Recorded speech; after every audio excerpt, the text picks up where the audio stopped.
সন্তান হয়ে যাওয়ার পর সারার মনের ভিতরে হিংসা জাগলো, আমি এখনো সন্তান নিতে পারলাম না, আর হাজেরা সন্তান নিয়ে নিল। হিংসা অন্তরের ভিতরে তখন আসলো, এত প্রচন্ড হিংসা, এত মনের ভিতরে আঘাত পেলেন। এই হিংসার বহিঃপ্রকাশ ঘটল, শুধু ভিতরে না বাহিরেও ঘটে গেল। শুরু হয়ে গেল হাজেরার উপরে নির্যাতন, শুরু হয়ে গেল হাজেরার উপরে টর্চার, মানসিকভাবে টর্চার। কোনোভাবেই যেন সারা হাজেরাকে মেনে নিতে পারতেছেন না, কোনোভাবেই যেন মেনে নিতে পারেন না। কিছুদিন আগেও যে হাজেরা ছিল ছোট বোনের মতো, সন্তান হওয়ার পর সারা আর সহ্য করতে পারলেন না, স্বামীকে সাফ সাফ জানিয়ে দিলেন, স্বামী গো, হাজেরারে এখান থেকে অন্য কোথাও তুমি বিতাড়িত করো, আর নতুবা আমি বাড়িতে থাকবো না। আর যদি হাজেরাকে নিয়ে তুমি থাকো, আমি থাকবো না, আমি চলে গেলাম। এমন কন্ডিশন দিয়ে বসলেন। ইব্রাহিম খলিল চিন্তায় পড়ে গেলেন, অত্যন্ত বিমর্ষ হয়ে পড়লেন, ভেঙ্গে পড়লেন। হায় হায়, পরীক্ষা ইব্রাহিমের উপর একটা দুইটা নয়, একে একে পরীক্ষা শুরু হয়ে যায়। কেমনে হয় রে যুবক, একটু দেখো, এমন একটা দুইটা বিপদে আমরা পড়লে অসহায় হয়ে যাই, আমরা একদম হাত পা ছেড়ে দিই। কিন্তু আল্লাহর খলিল কেমনে তিনি এই বিষয়গুলি ডিল করলেন। এবার তিনি চিন্তায় চিন্তিত, এখন কি করব, হাজেরাকে রাখবো নাকি সারাকে রাখবো? হাজেরাকে যদি রাখি তাহলে সারা টিকি হয়তো চলে যাবে, সারা হয়তো টিকি চলে যাবে। চিন্তায় পড়ে গেলেন। তখন আল্লাহর কাছে সাহায্য চান, মালিক তুমি সিদ্ধান্ত দাও, কি করব, আমি তো কিং কর্তব্য বিমূঢ় হয়ে পড়েছি, কি করব কি না করব ভেবে পাচ্ছি না। আল্লাহ পাক কয়, ইব্রাহিম দোস্ত, সারার যে সিদ্ধান্ত আমি আল্লাহরও একই সিদ্ধান্ত, সারার মর্জির সাথে আমি আল্লাহর মর্জি মিলে গেছে। যাও তুমি হাজেরা এবং তার সন্তান ইসমাইলকে বনবাস দিয়ে দাও। হাজেরা তখন কয়, এমন এক জায়গায় দাও, এমন এক জায়গায় তাদেরকে রেখে আসো যেখানে কোনো ঘর নাই, বাড়ি নাই। এমন এক জায়গায় হাজেরা এবং তার সন্তানকে তুমি বনবাস দাও যেখানে কোনো ঘর নাই, বাড়ি নাই, গাছ নাই, লতা নাই, পাতা নাই, পানি নাই। এমন মরুভূমিতে তাদেরকে রেখে আসো, এমন কোন মরুভূমিতে রেখে আসো। আল্লাহ পাক কয়, খলিল, সারার সিদ্ধান্তই আমার সিদ্ধান্ত, চলো চলো তাদেরকে বনবাস দিয়ে দাও, সন্তান এবং মাকে বনবাস দিয়ে দাও। আল্লাহর খলিল কয়, মালিক, ও মালিক, একটা নিরপরাধ মেয়ে মহিলাকে আমি কেমনে শাস্তি দেই? এক আমার মাসুম নিষ্পাপ দুধের বাচ্চা ইসমাইলকে আমি কই নিয়ে যাব? আল্লাহ কয়, যাও দোস্ত যাও, আমার জিব্রাইলকে সাথে দিয়ে দিলাম, জিব্রাইল তোমাকে পথ দেখায় নিবে যেখানে রাখার কথা। আমি আল্লাহর মর্জি যেখানে, সেখানে জিব্রাইল দেখায় দিবে। খলিল চান দিকে বাম দিকে তাকায় দেখে কোনো ঘর নাই, বাড়ি নাই, মানুষের বসতির কোনো চিহ্ন দেখা যায় না। ডানে বামে তাকায় দেখে পানি নাই, পানি নাই, মরুপ্রান্তর ধুধু বালি, মরুপ্রান্ত, গাছপালা তরুলতা কিছুই নেই। এমন জায়গায় মানুষ বসবাস করা সম্ভব না। সেখানে আল্লাহ বলতেছে, খলিল, এই জায়গায় হাজেরাকে রেখে দাও। আল্লাহর খলিল ওই জায়গাতেই বিবি হাজেরা এবং তার সন্তান, দুধের সন্তান ইসমাইলকে রেখে তিনি যখন চলে যাবেন, আর শুধু এতটুকু বলতেছেন, বিবি গো, এখানেই তোমাকে থাকতে হবে, এখানেই তুমি থাকো, আমি চলে গেলাম। বিবি হাজেরা অপলক নয়নে স্বামীর দিকে তাকায় রইছে। স্বামী, আপনি কোন কি এতক্ষণ পর্যন্ত শুধু বলেছি কই নিয়ে যান, কই নিয়ে যান, কিছুই বলেন না। এই জায়গায় আপনি কোথায় রেখে যাইতেছেন? স্বামী গো, কোনো না মানির মানুষ নাই, ঘর নাই, বসতি নাই, চতুর্দিকে মরু প্রান্ত, পানি নাই, গাছ নাই, পালা নাই, মানুষ কেমনে না খায় থাকে? এই জায়গাটাতে পানি নাই, পানি না খায় থাকবো কি কইরা? কেন গো স্বামী এই শাস্তিটা দিতেছেন? অপরাধ আমার কি? কোন অপরাধে আমি অপরাধী? কি দোষে আমি দোষী? একটু বলে যান, একটু তো বলেন, একটু তো বলেন। ওগো স্বামী, আল্লাহর খলিল ইব্রাহিম চোখের পানিটা মুছেন, কথা বলেন না। বাক শক্তি রুদ্ধ হয়ে গেল আল্লাহর খলিলের, কি বলবেন, জবাব নাই। মা বিবি হাজারায় কইতেছে, স্বামী গো, আমি যদি দোষী হয়ে থাকি, আমার যদি কোনো দোষ থাকে, আমাকে আপনি 1000 বার শাস্তি দেন গো, কিন্তু আমার দুধের সন্তান ইসমাইলের কি দোষ? আমার এই দুধের বাচ্চাটা তো নিষ্পাপ, আমার ইসমাইলের তো কোনো দোষ নাই, কোনো অন্যায় নাই, অপরাধ নাই, ইসমাইলকে কেন এই শাস্তিটা দিতেছেন গো স্বামী? এই আল্লাহর খলিল ইব্রাহিম কোনো কথা কয় না রে যুবক, কথা কয় না। দর দর করে চোখের পানি বের হয়, জবান বন্ধ, জবাব দেয় না, কোনো উত্তর নাই। বিবি হাজারা তখন জানতে চায়, স্বামী গো, অন্তত এতটুকু কও, এই জায়গায় আমাকে যে আপনি রেখে যাইতেছেন, এটা কি আপনার কোনো মর্জি নাকি আমার আল্লাহর আদেশ? যদি সেটা আমার আল্লাহর আদেশ হয়, তাহলে আমার আল্লাহই আমার হেফাজতের জন্য যথেষ্ট। শুধু এতটুকু বলেন, এতটুকু বলেন, এখানে রেখে যাওয়াটার নির্দেশ কি আমার আল্লাহর? আল্লাহর খলিল তখন চোখের পানিটা মুইসা আসমানের দিকে ইশারা দিয়া কয়, হাজেরা, হয় এটা আমার মালিকের নির্দেশ, এটা আমার মালিকের নির্দেশ। আকাশের দিকে হাতটা উঠাইয়া চোখের পানিটা মুইসা শুধু হ বলছে। এতটুকু বইলে আল্লাহর খলিল উটের পেটে সাওয়ার হইয়া আবার যখন ফিলিস্তিনের দিকে চলে যায়, দিলের ভিতরে যেন তুফান বইতেছে। একজন বাবার, বাবা কেমনে এই দুধের বাচ্চাটাকে এখানে রেখে যাইতেছে? পৃথিবীর এমন কোনো বাবা নাই ওই সময়টাতে নিজের বুকটা বেঁধে রাখতে পারে। আল্লাহর খলিল চলে আসতেছেন, বিবি হাজারা উটির পিছে তাকায়া তাকায়া দুপলক নয়নে শুধু দেখতেছেন স্বামীর চলে যাওয়ার দৃশ্যটা গো, কিন্তু ভাষা নেই, একদম নির্বাক হয়ে তাকায় রইছে। আর শুধু আসমানের দিকে উঠায়া হাত উঠে কয়, মালিক, তুমি যদি এই নির্দেশ দিয়া থাকো, তাহলে আমার উত্তম হেফাজতকারী তুমি আল্লাহ। পৃথিবীতে যতজন নারী বিশ্ব সুন্দরী ছিলেন, এর ভিতরে একজন হলেন ইব্রাহিম আলাইহিস সালামের প্রথম স্ত্রী সারা আলাইহিস সালাম। হযরত সারা আলাইহিস সালাম একজন বাদশার মেয়ে। বাদশার মেয়ে বিভিন্ন জায়গা থেকে বিভিন্ন বাদশার ছেলেরা বিয়ের প্রস্তাব দেয়। বাদশা মেয়েটাকে বিয়ে করাইতে চান, বিয়ে দিতে চান, কিন্তু মেয়ে কারোর সাথে বিয়ে বসতে রাজি হন না। কেমনে রাজি হবেন? তিনি তো স্বপ্ন যুগে তার রাজকুমারকে দেখেছেন। স্বপ্ন যুগে যে রাজকুমারকে তিনি দেখলেন, তাকে ছাড়া তো তিনি বিয়ে বসবেন না। বিবি সারা তো স্বপ্ন যুগে আল্লাহর খলিল ইব্রাহিম আলাইহিস সালামকে স্বপ্নে দেখে পাগল। তিনি বাবাকে জানালেন, বাবা, আমি আমার স্বামী নিজে চয়েস করব, আপনি ঘোষণা জানান। যারা আমাকে বিয়ে করতে যায়, যারা আমাকে বিয়ের জন্য প্রার্থী, তারা যেন লাইনে দাঁড়ায়। বিভিন্ন রাজা বাদশার ছেলেরা লাইনে দাঁড়ালো। যেমন তিনি রাজকন্যা, তেমন তিনি বিশ্ব সুন্দরী, যেমন তিনি সম্মানী, তেমন তিনি সুন্দরী। সবাই লাইনে দাঁড়ালো। বিভিন্ন ভিআইপি, ভিভিআইপি রাজপুত্ররা তারা লাইনে দাঁড়ালো। আল্লাহর খলিল ইব্রাহিম তিনি ওই রাস্তা দিয়ে যান, দেখেন মানুষ সেজে গুজে যায়। কই যাও? কয়ে রাজকন্যা আজকে তার স্বামী চয়েস করবে, আমরা লাইনে দাঁড়াবো। আল্লাহর খলিল ইব্রাহিম তিনি পূর্ণ যুবক, তিনি বলেন, আমিও একটু চান্স লয়ে যায় দেখি, হইলে তো হইতেও পারে, না হইলে তো নাই, অসুবিধা কি? লাইনে দাঁড়াইতে অসুবিধা কি? এই বলে তিনিও লাইনে দাঁড়িয়ে গেলেন। রাজপুত্ররা কয়, কে মিয়া তুমি কোত্থেকে আইছো? নিজের পোশাক আশাকের দিকে একটু তাকাইছো নি?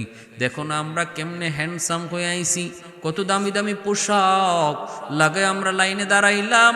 আমাদের সাথে কোন বিবেকে তুমি লাইনে দাঁড়াইছো? একটু কি তোমার বিবেক বুদ্ধি নাইনি? আল্লাহর খলিল ইব্রাহিম কয়, রে ভাই দে না একটু লাইনে দাঁড়ায়, অসুবিধা কি? আমারে তো চয়েস করবেই না, তোমাদের কি তো চয়েস করবে, তোমাদের কি তো পছন্দ করবে, একটু দে না, অসুবিধা কি, একটু সময় দাঁড়াই। এই বলে তিনি লাইনে দাঁড়িয়ে রইলেন। বিবি সারা তিনি চয়েস করার জন্য একে একে একজন একজন করে দেখতেছেন, সামন থেকে দেখা শুরু হলেন। সামনের জন মনের বড় মন আশা, আমাকে হয়তো চয়েস করবে। তারে যখন পিছনে ফালায়া যায় সে তো নিরাশ, পরের জনে আশা লইয়া বসা। সে তারও যখন পিছনে ফালায় সেও তো নিরাশ, সামনের জনে আশা নিয়ে বসা। এইভাবে তিনি একজন একজন করে দেখে দেখে সামনের দিকে আগাইতেছেন। কাউকে পছন্দ হয় না। হঠাৎ করে নজর পড়ল কোনায় তার স্বপ্নে দেখা রাজকুমার গো। তিনি আর কেউ নন, তিনি আল্লাহর খলিল ইব্রাহিম। কাছে গেলেন, কাছে যাইয়া আল্লাহর খলিল ইব্রাহিম ওনার হাত ধইরাই বাবাকে ডাক দিয়ে বলতেছেন, বাবা আমি আমার স্বপ্নে দেখা রাজকুমারকে পেয়ে গেছি। আল্লাহ আকবার। ধুমধামের সাথে বিয়ে হয়ে গেল। এত দামি দামি মোশন কইরা আসার মানুষগুলি প্রিন্সের মতো এক একজনের চেহারা, কেউ পাত্তা পেল না।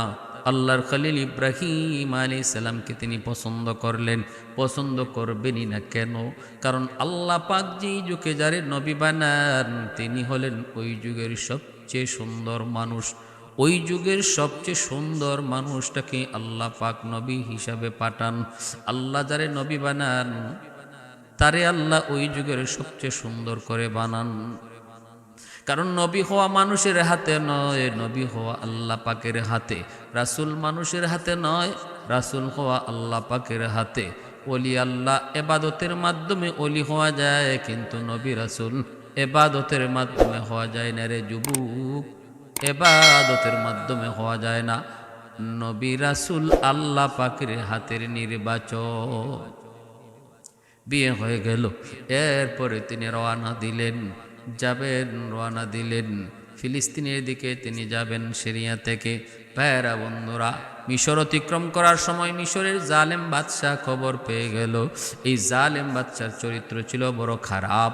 জালেম ওনাকে গ্রেপ্তার করে ফেললো, ধরে ফেললো। জালেম বাদশার সুন্দরী মেয়ে, সুন্দরী কোনো নারী যদি তার রাজ্যের ভিতর দিয়ে যাইত, তার গোয়েন্দা তারে জানাইতো, সে তারে বন্দি করে নিয়ে আসতো, তারপরে তার সাথে অন্যায় কাজ করত।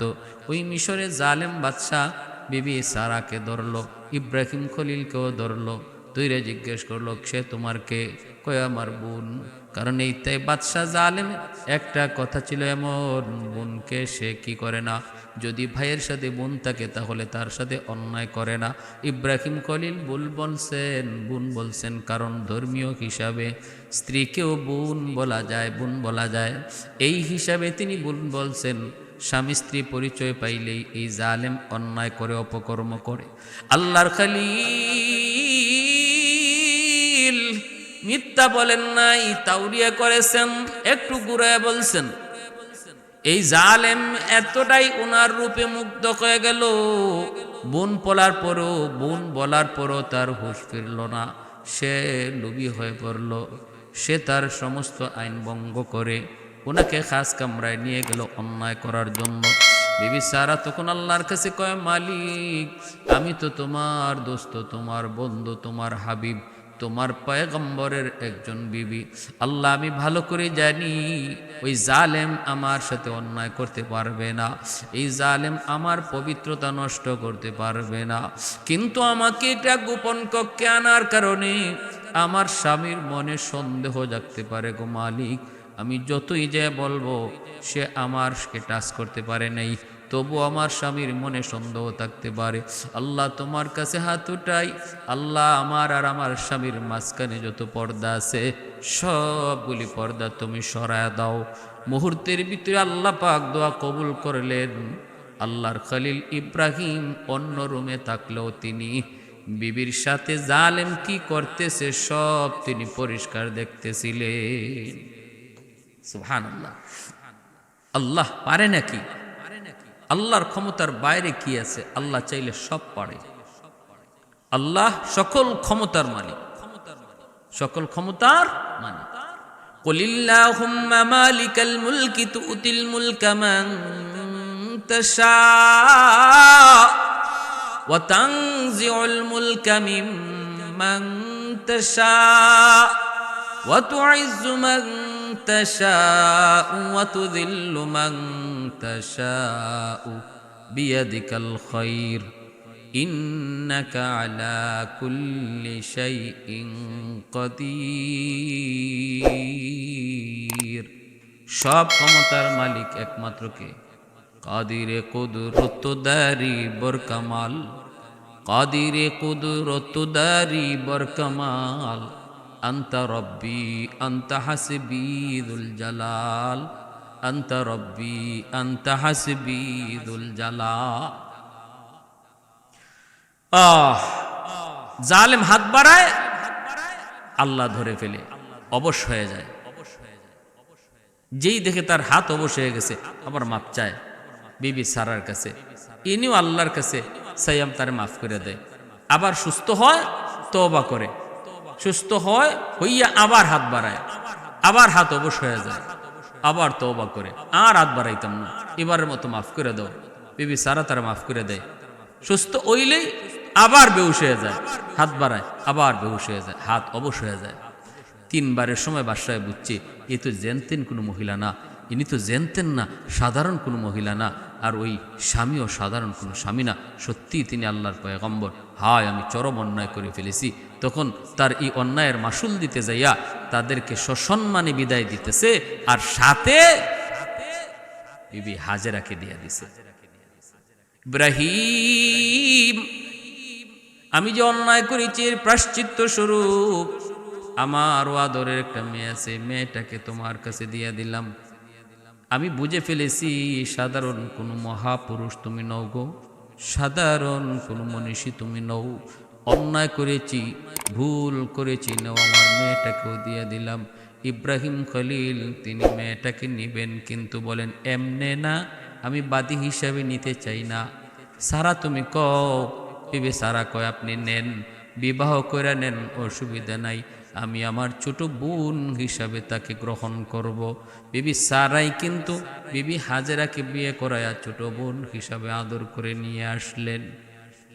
আল্লাহর খলিল 2 জন বিবি, একজন হলেন বিবি সারা, আরেকজন হলেন বিবি হাজেরা। এই 2 জন স্ত্রী, দুজনের ভিতরে মহব্বত, ভালোবাসা অগাধ। সারা তিনি বড়, হাজেরাকে ছোট বোন হিসাবে মায়া করেন, আদর করেন, স্নেহ করেন। সতীন হিসেবে এটা বোঝাই যায় না, মনে হয় যেন আপন মায়ের পেটের বোন। এত মায়া, এত আদর, এত মায়া, এত আদর, এত সুন্দর সংসার। কিন্তু কিছুদিন পরেই ঘটে গেল বিপত্তি।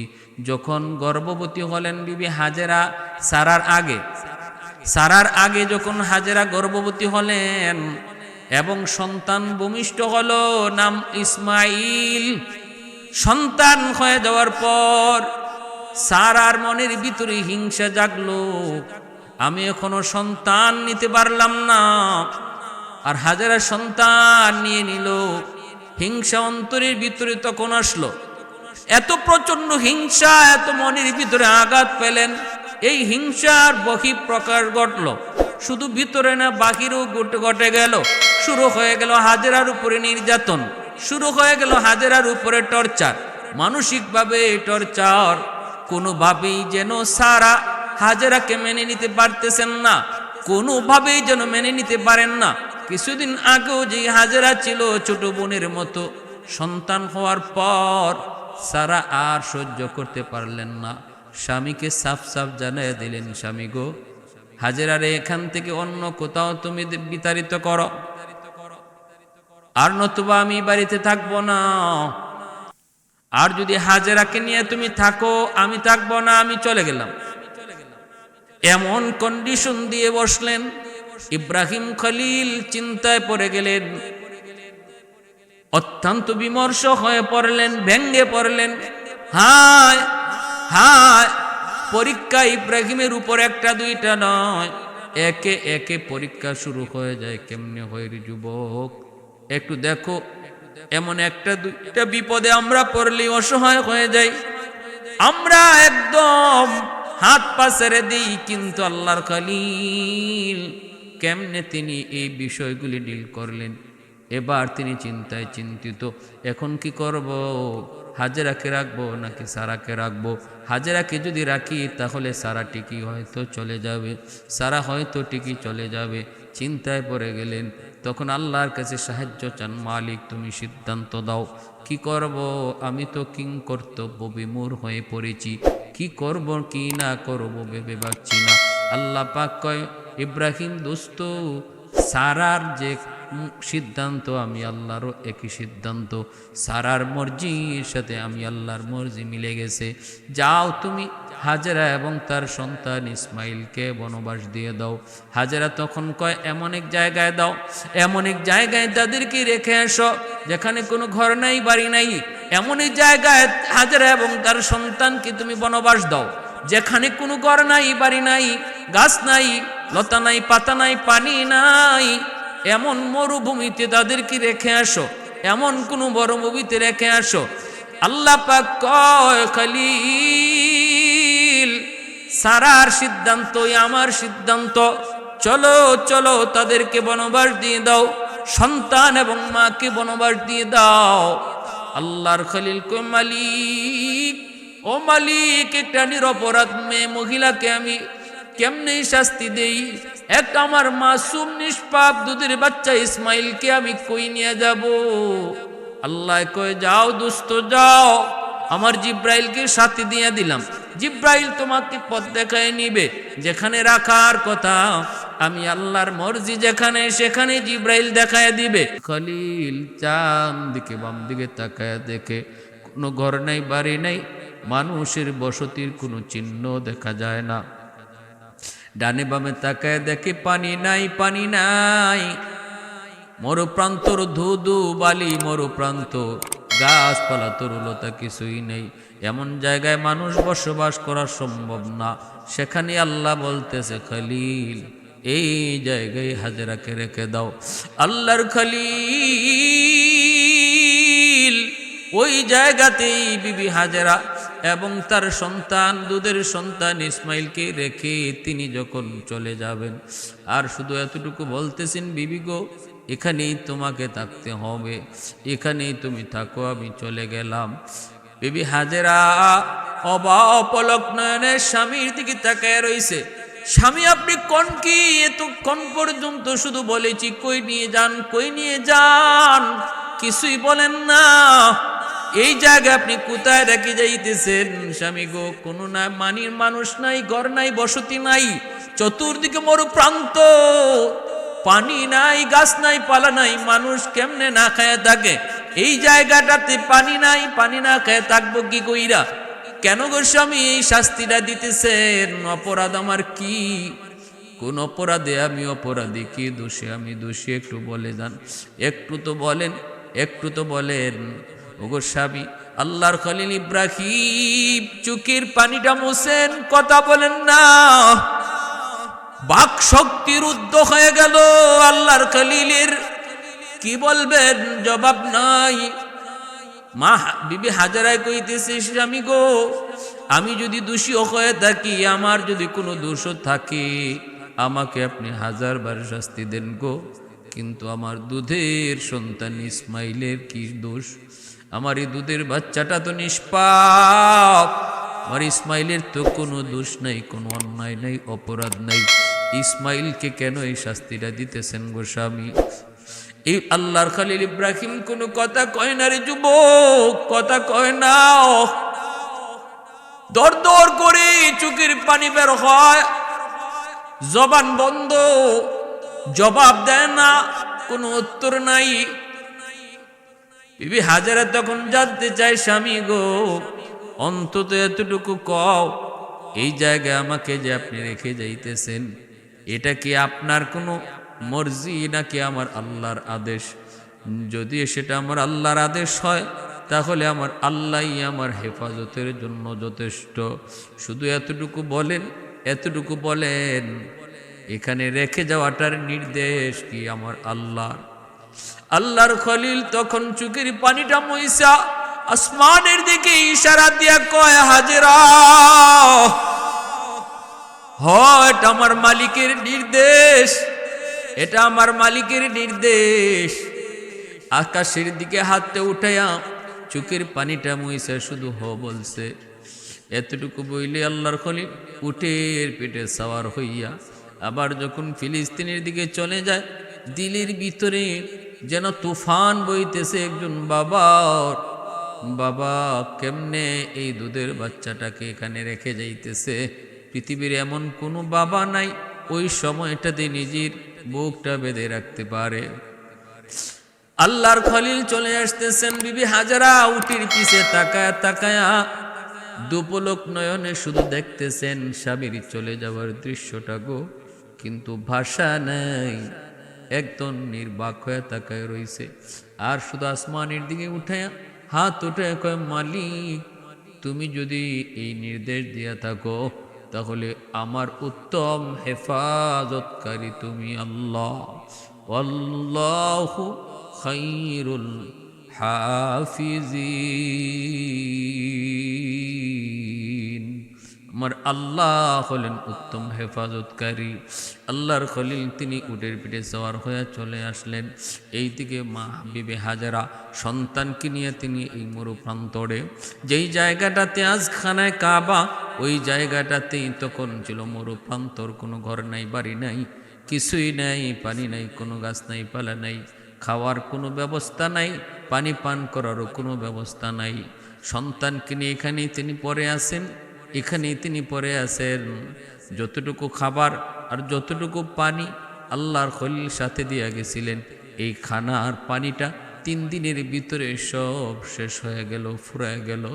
3 দিন পর দেখেন আর কোনো খেজুরও নাই, কোনো মশকির পানিও নাই। 4র্থ দিন বিবি হাজারা কি খাবেন? খাওয়ার কিছুই নাই। নিজে উপাস থাকলেন, ইসমাইলকে তিনি বুকের দুধ খাওয়াইতেছেন। এরকম ভাবে 5ম দিন যখন আরো 2 দিন চলে গেল, বিবি হাজারা কিছুই খাওয়ার পায় না গো, তখন বুকের দুধটাও শুকায় গেল। ইসমাইল দুধের জন্য মায়ের স্তনে মুখ লাগান, কিন্তু না, দুধ নাই। দুধের বাচ্চা আমার দুধ পায় না, দুধ পায় না, দুধ পায় না, দুধ নাই। গলা শুকায় আসতেছে, বুক শুকায় যাইতেছে। মা নিজের চোখে দেখতেছে দুধের সন্তান ইসমাইল পূর্ণিমার চাঁদের চেয়েও বেশি সুন্দর। সুন্দর তো হবেনি, কারণ তিনিও তো আল্লাহর পয়গম্বর। আল্লাহ তো নিজের হাতে বানাইছে। এত সুন্দর ফুটফুটে আমার ইসমাইল চোখের সামনে যখন মা দেখতেছে, ইসমাইলের জিহ্বা বের হয়ে যাইতেছে।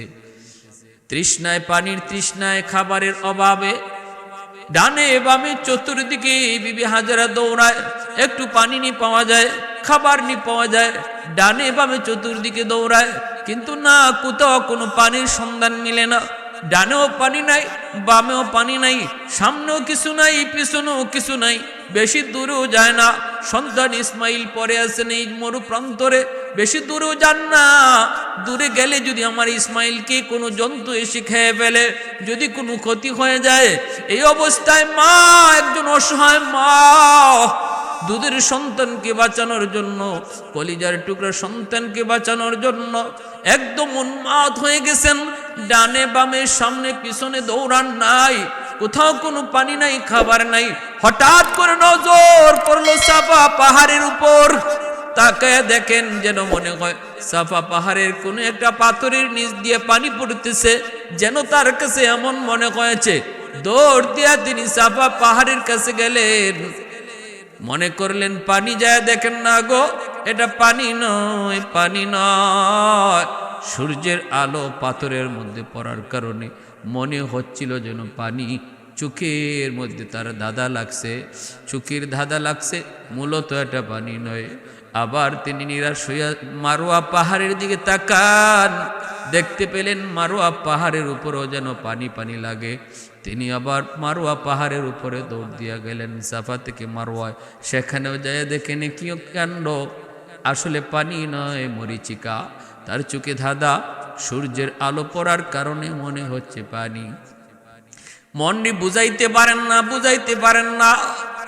দৌড় দেন, পাহাড়ে পাহাড়ে ঘুরেন, নজর কিন্তু ইসমাইলের দিকে, চোখ কিন্তু ইসমাইলের দিকে। একদিকে পানি দেখেন, আর একদিকে ইসমাইলকে দেখেন। এ যুবক, মারওয়ায় যায় দেখতে পেলেন, আবার সাফার দিকে তাকান, দেখেন লাগে যেন পানি, লাগে যেন পানি। মনে বুঝাইতে পারেন না, আমি তো আগেই দেখে আসলাম এটা পানি নয়, আমি তো আগেই দেখে এসেছি এটা একটা পাথর। সূর্যের আলোতে এমন মনে হয়েছে, কিন্তু না, মনে বুঝাইতে পারেন না, মনে হয় যেন এখন গেলে পানি পাইমু। এই বইলে আবার সাফার দিকে দৌড়, আবার সাফার দিকে দৌড় দিলেন। এই দুই সাফা পাহাড়ের মাঝখানে একটা জায়গা আছে রে যুবক। কোনো দিন যদি আল্লাহ তোমাকে হজ করায়, সাফা মারওয়ার মাঝখানে একটা নিচু জায়গা পাইবা, যে জায়গাটা সৌদি সরকার চিহ্ন দিয়া রাখছে। ওই জায়গাটাতে গেলে পরে এখান থেকে ইসমাইলকে আর দেখা যাইতো না, কারণ এই জায়গাটা নিচু ছিল, ইসমাইলকে দেখা যায় না বিদায়। ওখানে যায় তিনি জোরে একটা দৌড় দিতেন, জোরে দৌড় দিতেন। ওই যে একটা দূরে দৌড় দিলেন, আমার ইসমাইলকে তো দেখা যায় না, ইসমাইলকে তো দেখা যায় না, একটু দূরে দৌড় দিলেন। আল্লাহ পাক রব্বুল আলামিনের কাছে ওই দৌড়টা এত পছন্দনীয় হয়েছে, আল্লাহ পাক দুনিয়ার সমস্ত মুসলমানকে কয়, ও মুসলমান ইমানদার মুমিন, তোমরা যাদের উপরে হজ ফরজ হয়েছে, তোমরা যারা হজ করবা, হজ করতে আসলে পরে আমার হাজেরার স্মৃতিচারণ করা লাগবে, নতুবা আমি হজ কবুল করব না। আমার হাজেরা সাফা মারওয়ায় যে 7 বার পানির জন্য দুই পাহাড়ে যাতায়াত করেছিল, মাঝখানে যেই জায়গাটা ইসমাইলকে না দেখার জন্য দৌড় দিয়েছিল, ওই দৌড়টাও আমি আল্লাহর কাছে এত ভালো, এত পছন্দ হয়েছে রে। তোমরা যারা হজ করতে যাইবা, এই দুই পাহাড়ে তোমাদেরকে এরকম 7 বার আওয়া দাওয়া করা লাগবে। হাজারার কুদায়াত করো, একজন মা আমি আল্লাহকে খুশি করার জন্য, একজন মা আমি আল্লাহর কথা মানার জন্য, একজন মা আমি আল্লাহকে রাজি করার জন্য কি পরিমাণ কুরবানিটাই না করেছে। কলিজার টুকরা সন্তানকে কিভাবে কলিজার টুকরার সন্তান লইয়া বনবাস হয়েছে, আর পানির জন্য কিভাবে দৌড়াদৌড়ি করেছে, সেই স্মৃতি আমি আল্লাহর কাছে তো পছন্দ। তোমরাও যারা হজ করতে আসবা, এই পাহাড়ে 7 বার আইবা যাইবা, 7 বার তোমরা সাই করবা। আর ওই জায়গা, যেই জায়গাটাতে দৌড় দিয়েছিল হাজেরা, ওই জায়গাতেও তোমাকেও দৌড় দেওয়া লাগবে। হাজেরার কথা স্মৃতি বিজড়িত এই জায়গাটাতে আইসা তোমরা সেই স্মৃতিচারণ করবা। আল্লাহ পাকের কাছে এত পছন্দ, এত ভালো লাগলো। এইবার যখন 7 বার সাফা আর মারওয়ায় দৌড়াদৌড়ি কইর, তিনি পানির কোনো সন্ধান পেলেন না। নিরাশ হইয়া সন্তান ইসমাইলের কাছে আসলেন। আইসা তিনি দেখতেছেন ইসমাইলের চেহারা বিবর্ণ হয়ে গেছে গো, জিহ্বা বের হয়ে গেছে। পানির অভাবে সন্তান চোখের সামনে মার কোলে মারা যাবে। ওই অবস্থায় অসহায় হইয়া সন্তানের মাথার পাশে বৈশা আল্লাহর দরবারে 2টা হাত বাড়া কই, মালিক আমি বড় অসহায়, আল্লাহ আমি বড় অসহায়, তুমি আমার সহায়। আল্লাহ তুমি সব পারো, মানুষ কিছুই পারে না, মালিক তুমি তো সব পারো। আল্লাহ একটু দয়া করো, আমার ইসমাইল পানির জন্য মার চোখের সামনে মারা যাবে। আল্লাহ আমি মা সেটা কেমনে বরদাস্ত করবো গো আল্লাহ, তুমি আমার ইসমাইলের জন্য একটু পানির তুমি ব্যবস্থা করো। আল্লাহর কাছে এমন ভাবে কাকুতি মিনতি করে হাত উঠে দোয়া করতে লাগলেন। আল্লাহ পাক রব্বুল আলামিন সাথে সাথে জিব্রাইলকে কই, জিব্রাইল তাড়াতাড়ি করে আমার হাজেরার কাছে যাও গো, যাইয়া ইসমাইলের পায়ের আঘাতে ওই পায়ের গোড়ালি থেকেই পানি তোলার ব্যবস্থা করো। আমি আল্লাহ আমার হাজেরা এবং ইসমাইলের উপর রাজি হয়ে গেছি।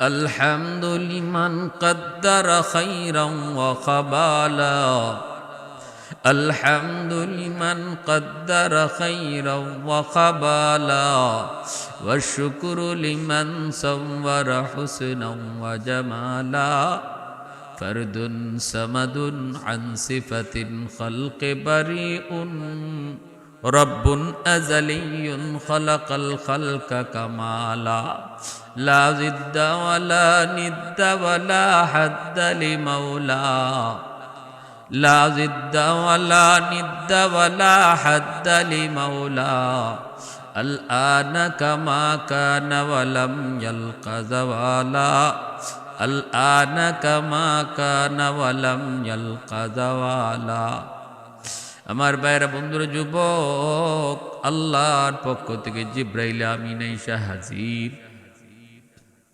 ইসমাইলের পায়ের গোড়ালি ওই পায়ের গোড়ালি দিয়ে যেইভাবে আঘাত করে ছোট বাচ্চারা যেইভাবে আঘাত করে এইভাবে পায়ের গোড়ালি দিয়ে আঘাত করা মাত্রই পায়ের গোড়ালিটা গর্ত হয়ে গেল এই গর্ত থেকেই নিচ থেকে পানির ফোয়ারা বের হতে লাগলো সাথে সাথে জিব্রাইল আমিন ডাক দিয়া কয় ওগো আল্লাহর খলিলের সহধর্মিনী আল্লাহ আপনার ডাক কবুল করেছেন আল্লাহ আমি জিব্রাইলকে পাঠিয়ে দিয়েছেন আর আপনার ছেলে ইসমাইলের পায়ের গোড়ালি দিয়ে দেখেন পানি বের হচ্ছে এই পানি জেনতেন পানি নয় এই পানি যে আজ থেকে জারি হলো আর কোনোদিন শেষ হবে না এই পানির নাম হলো জমজম ওগো আল্লাহর নবীন সহধর্মিনী এই পানি আপনি নিজে পান করেন আপনার ইসমাইলকে পান করান এই পানির মধ্যে আল্লাহ পাক তৃষ্ণা নিবারণ যেমন রাখছে এই পানির মধ্যে আল্লাহ পাক ক্ষুধা নিবারণও রাখছে এই পানি পান করলে তৃষ্ণাও নিবারণ হয়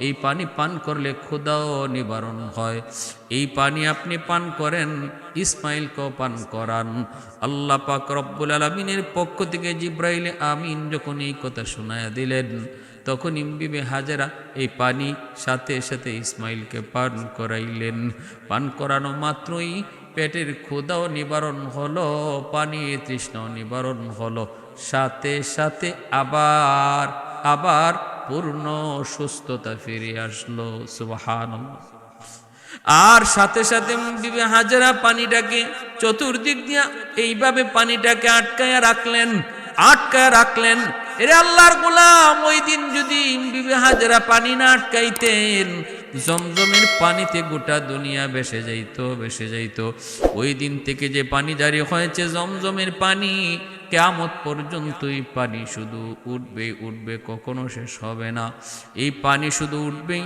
আল্লাহর হুকুমে যেই পানি জারি হয়েছে এই পানি আর বন্ধ হবে না এই পানি পৃথিবীর সবচেয়ে বিশুদ্ধ পানি কত খ্রিস্টান পণ্ডিতেরা বিজ্ঞানীরা পরীক্ষা করেছে পানিটা কোত্থেকে উঠে আজও পর্যন্ত তারা এই পানির উৎস খুঁজে পেল না তারা পরীক্ষা নিরীক্ষা করেও দেখছে পৃথিবীর সবচেয়ে বিশুদ্ধ পানি হলো জমজমের পানি কোনো পানির মধ্যেই কেজা নাই কোনো পানির মধ্যেই ক্ষুধা নিবারণের শক্তি নাই কিন্তু একমাত্র পৃথিবীর জমজম পানি যেই জমজমের পানির মধ্যে আল্লাহ পাক ক্ষুধা নিবারণও রাখছে খানা খাইলে যেমন আমাদের ক্ষুধা নিবারণ হয় জমজমের পানি এই পানির মধ্যে আল্লাহ পাক যেমন এই পানি খাইলে পরে তৃষ্ণা নিবারণ হইবে পানির তৃষ্ণা নিবারণ হবে ঠিক তেমনি পেটের যে ক্ষুধা ছিল ক্ষুধাও নিবারণ হয় এই পানির মধ্যে আল্লাহ এই বৈশিষ্ট্য রাখছে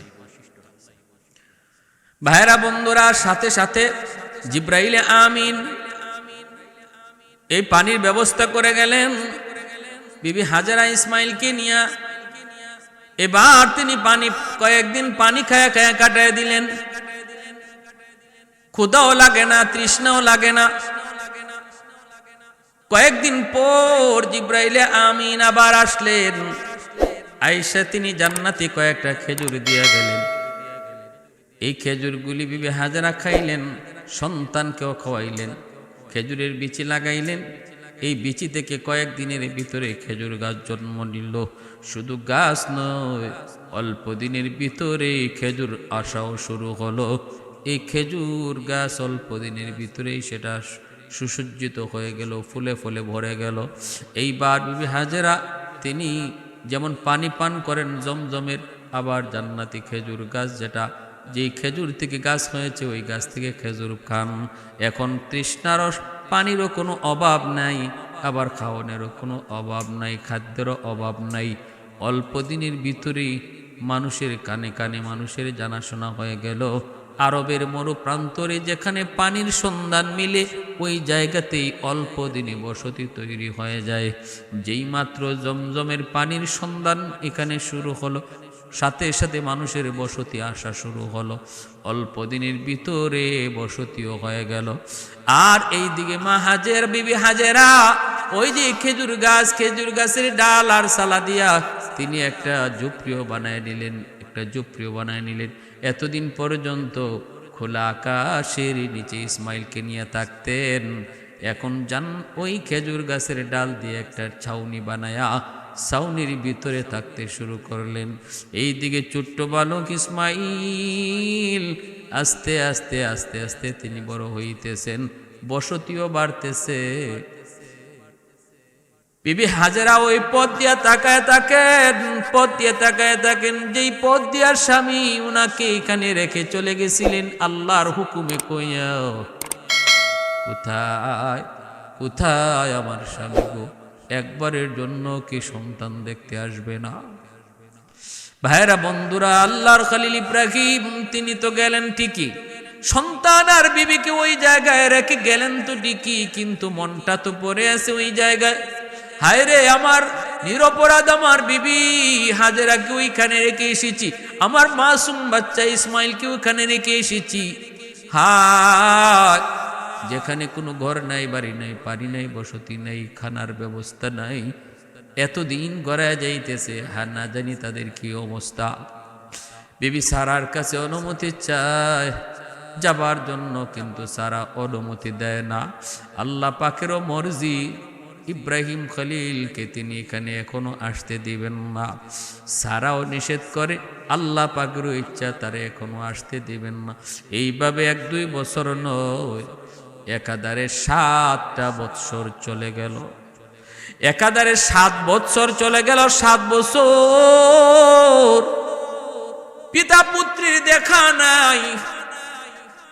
সন্তান ইসমাইল কেমন আছে, কোন হালতে আছে, কতটুকু বড় হয়েছে বাবা জানে না, এইদিকে ছেলেও জানে না আমার বাবা কোথায়, আমার বাবা দুনিয়াতে আসেনি না নাই।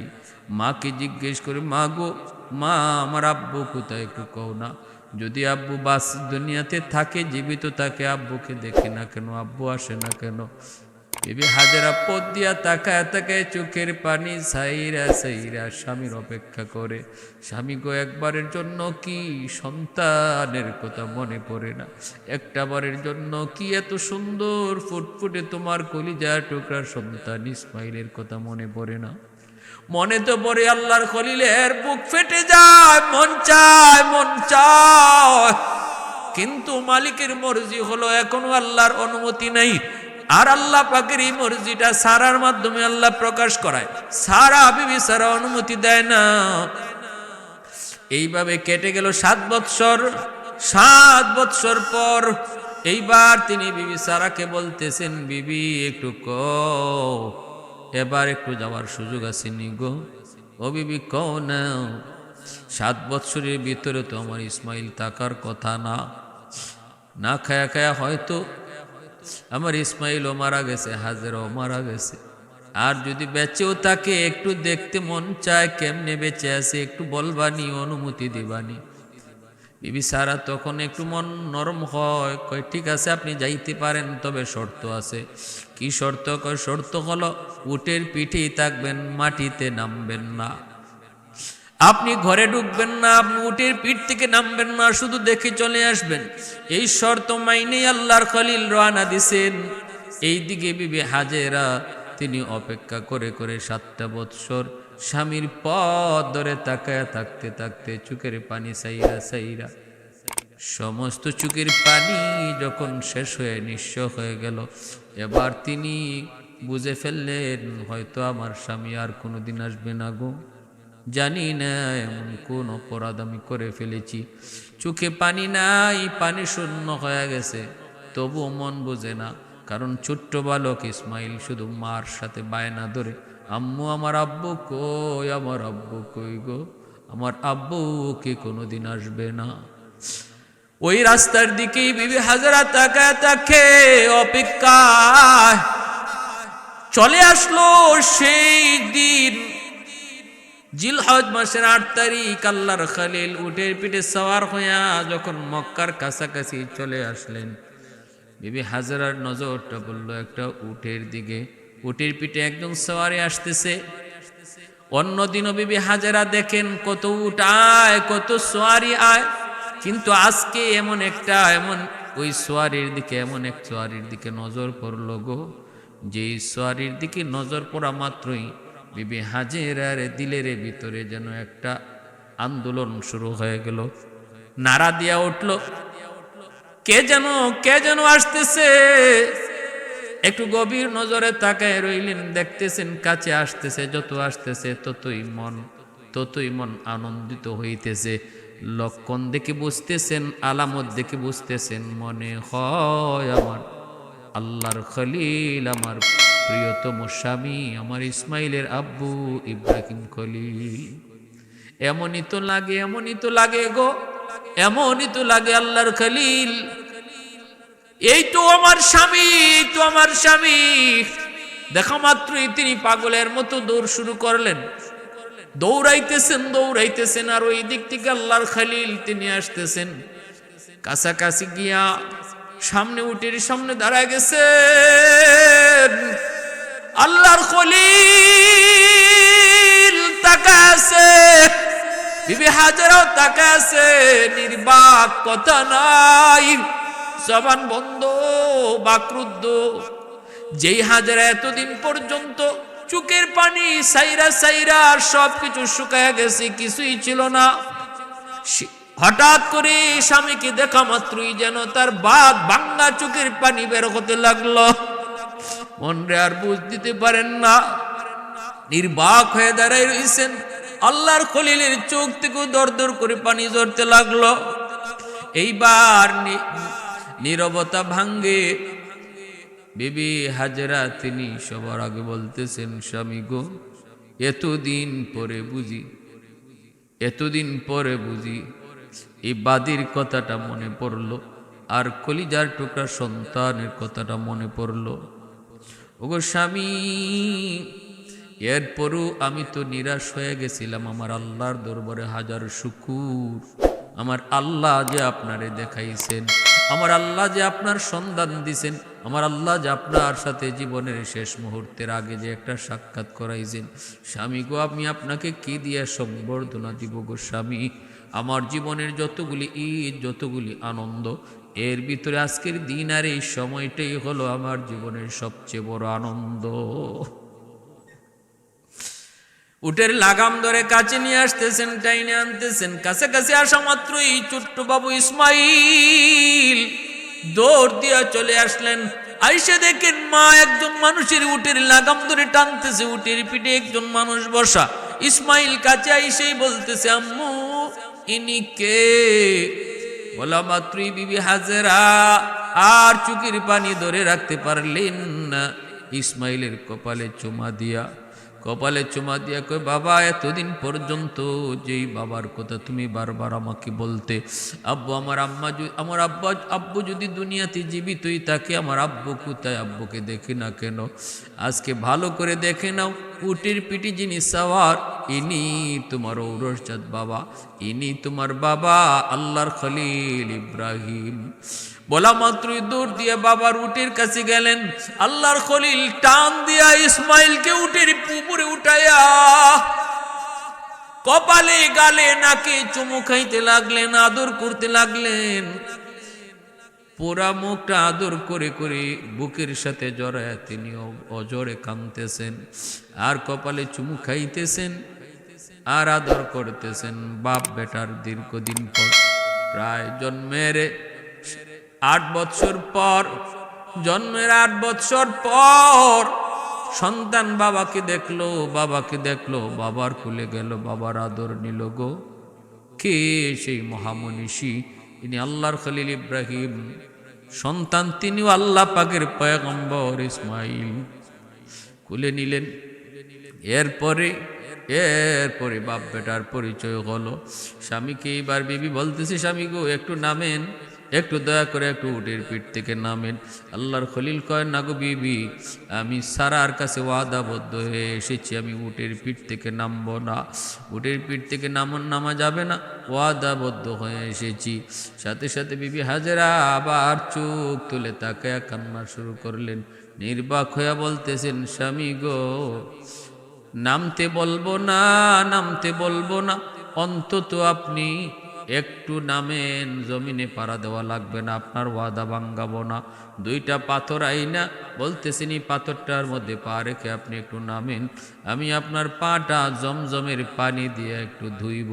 আল্লাহর খলিল ডানে তাকায় বামে তাকায়, চারদিকে বসতি, পানির অভাব নাই, খেজুর গাছেরও অভাব নেই। আল্লাহর খলিল ভাবতেছে, এই তো সেই মরু প্রান্তর যেখানে আমার ইসমাইলকে আর হাজেরাকে রেখে গিয়েছিলাম, যেখানে তো কোনো বসতি ছিল না, খানা দানার কোনো ব্যবস্থা ছিল না, পানির কোনো ব্যবস্থা ছিল না। আল্লাহ তোমার দরবারে হাজার শুকুর, আল্লাহ সেই মরু প্রান্তরকে তুমি কিভাবে ফুলে ফুলে সাজায় দিছো। তিনি নামলেন পাথরের উপর, জমিনে পা রাখলেন না, আর বিবি হাজেরা জমজমের পানি দিয়ে স্বামীর পাটা ধুইতেছেন। এরপরে আল্লাহর পক্ষ থেকে জিব্রাইল মারফতে যে খেজুর জান্নাত থেকে এসেছিল, যেই খেজুরের বীজ থেকে খেজুর গাছের জন্ম হলো, সেই খেজুর তিনি স্বামীকে খাওয়াইতে দিলেন, স্বামী ওই খেজুরটা খাইলেন।